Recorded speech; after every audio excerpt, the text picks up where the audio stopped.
يا أيها الناس اذكروا نعمة الله عليكم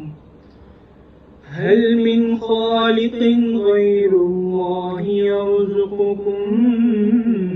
من السماء والأرض لا إله إلا هو فأنى تؤفكون وإن يكذبوك فقد كذبت رسل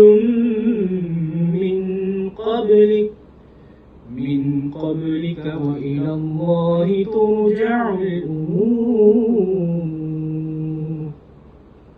يا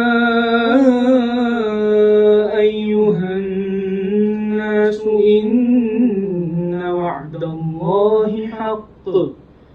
فلا تغرنكم الحياة الدنيا ولا